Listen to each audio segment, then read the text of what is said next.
You know, before God began the project of man, God had created many beings. The angels are older than us. They lived with God in the spirit realm even before God began the project of the visible realm. There was a civilization ongoing. There was a system, a robust system already going that had princes of different ranks in Zion. If you enter the throne room, for example, there are 24 elders that are there. There are other angels that are called strong angels. In fact, when Paul was categorizing them in Colossians chapter 1 from verse 16, he said you have thrones, you have dominions, you have principalities, you have powers. These are princes in the angelic order. So there was a robust civilization already going on. There was a governmental system already in place in the spirit realm. But a point came when one of the princes rebelled against God. God decided to start another project. That was when the visible project became necessary, and God created another being. But there was a new technology God was routing into this system, because the first system God had, the glory was external. So when you see an angel, his physical appearance reflected his operation.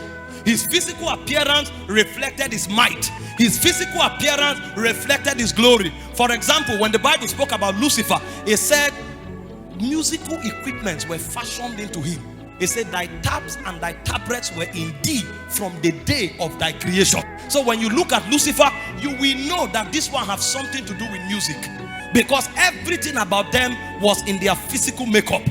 The glory that Lucifer carried, the Bible called him the perfection of beauty. It said, thou that sealeth the sun. So when you see him, you will see the mastery, architectural mastery and intelligence of God weaved into that creature. So beauty was reflected. You will know that this is a creature of glory because of the way God designed that realm. When Isaiah was carried to the throne room in Isaiah chapter 6, he said, in the year that King Uzziah died, I saw the Lord. And he started seeing other creatures that the Bible called the seraphims. You look at them, they had 6 wings. He said with 2 wings they covered their faces, with 2 wings they covered their feet, and with 2 wings they flew. And he said all their bodies were littered with eyes. So you will know that these are creatures of intelligence. And because they move to and fro in the midst of the coals of fire, you can tell that these are holy ones. They are responsible for guarding the holiness of God and the jealousy of his spirit. So everything about those creatures were on their physical body. And God noticed something. It was because of the external beauty of Lucifer that he got corrupt.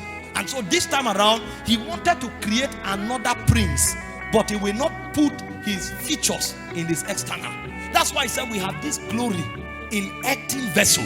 So what he did was to masquerade what he was creating. And so when you look at the man, you will not know the propensity of the man, because you will undermine him based on his physical feature. God had installed things inside the man. It therefore becomes the duty of the man to pull out what God has put on his inside. And so when the man wants to reflect glory, he doesn't look outside, he travels inward. And in fact, the way God installed it was that he didn't just put a gift there, he didn't just put a glory there.